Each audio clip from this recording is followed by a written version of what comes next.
Hi everyone, and welcome back to the channel. I did a video a while back on 10 free things to do in Busan, and that one covered the most spots that people eventually find out about. This one is different. I've lived here for almost 30 years, and there's a whole layer of the city that doesn't make it onto the tourist lists, places locals actually go.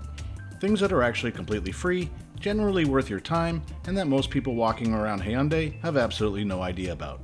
This is 10 of them. Let's get into it. Number 1. Hwangnyeongsan. I actually went back up there recently for the first time in probably 15 to 20 years, and it reminded me why locals love it. It's a proper city mountain, right in the middle of Busan, completely free, and the views from the top are generally hard to beat. On a clear night you can see the whole city lit up below you, which is why it's actually become popular with foreign residents too, and not just Koreans. The trails are well maintained, it connects to several neighborhoods, and you can make a full loop depending on where you start. It's worth going up in the evening for the night views, just bring a torch if you're planning to come down after dark. Number 2. Shinseondae. This is a coastal park near the Oryukdo Skywalk that most visitors miss. It has rocky trails, cliff edges, and sea views, and the kind of place you discover when you actually live nearby, rather than when you're following a tourist map. I used to live in the area when I was out near Oryukdo, and I'd walk up there regularly. It's one of those spots that feels generally wild despite it being in the middle of the city. It's free to enter, no facilities, just you and the coastline. Number 3. The Haeundae Barefoot Path. Most people who visit Haeundae stick to the main beach strip, but running alongside it is a dedicated barefoot walking path. Different textures underfoot, boardwalks, sea air, and a much quieter experience than the beach itself. Locals use it early in the morning before the crowds arrive, or in the evening after the main beach buzz dies down. It's the kind of thing you only find out about if someone who lives here points it out to you, which is actually what I'm doing right now. Number 4. Dongbaek Island. It's technically a peninsula now since it's connected to the mainland, but it still feels like its own world. You can do the full coastal walk around the island in about 40 minutes, past the camellia forest, along the cliff edge, and out to the famous Nurimaru Apex House. Locals use it for morning walks, evening strolls, and the kind of quiet that's generally hard to find in this part of the city. The camellia trees are the headline in the winter and spring, but it's worth visiting any time of year. It's completely free and right next to the Bay 101 Marina. Number 5. Haeundae Traditional Market. It's 2 minutes from the beach, and most tourists have no idea that it exists. This is where the neighborhood actually shops. Fresh produce, seafood, street food, the kind of everyday Busan life that's completely invisible from the beach strip.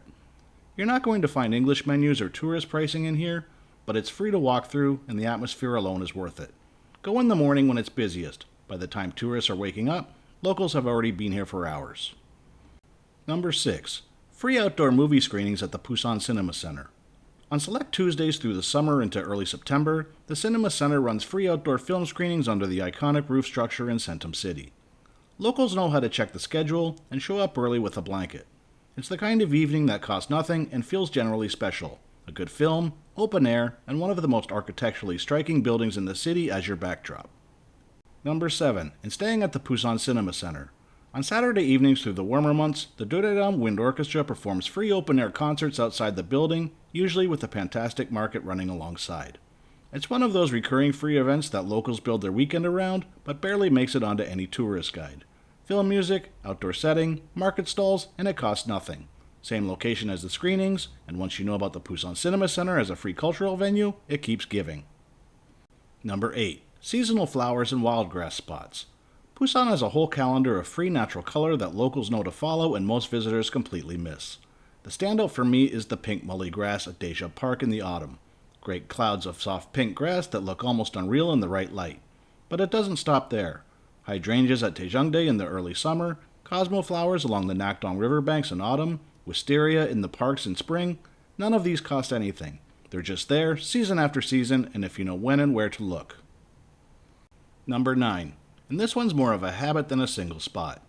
Busan runs free festivals almost every weekend through the spring, summer, and autumn, and locals know just how to keep an eye on what's coming up rather than just waiting to stumble across something.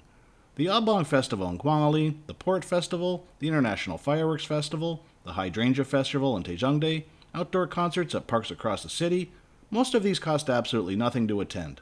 After almost 30 years here, I'd say the festival calendar is one of the most underrated things about living in Busan. There's almost something happening every weekend if you know where to look. And lastly, number 10, cherry blossom season.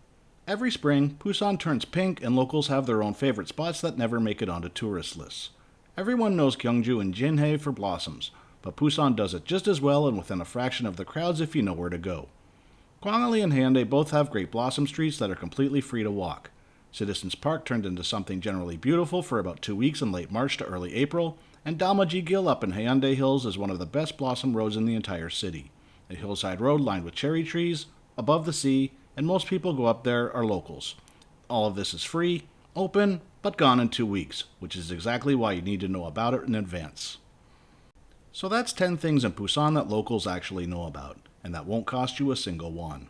A city mountain with the best night views in Busan, a hidden coastal hike, a barefoot path most beach visitors walk past, a market 2 minutes from Haeundae Beach that feels like a completely different world, free cinema, free concerts, wildflower seasons, a festival calendar that runs almost all year, and 2 weeks every spring when this city turns pink. Busan rewards the people who look a little deeper. I've been looking for almost 30 years, and there's still more to find. If this was useful, please hit the like and subscribe button. With your help, we'll get to 1,000 subscribers soon. Drop a comment and tell me your favorite free spot in Busan, and we'll see you in the next video.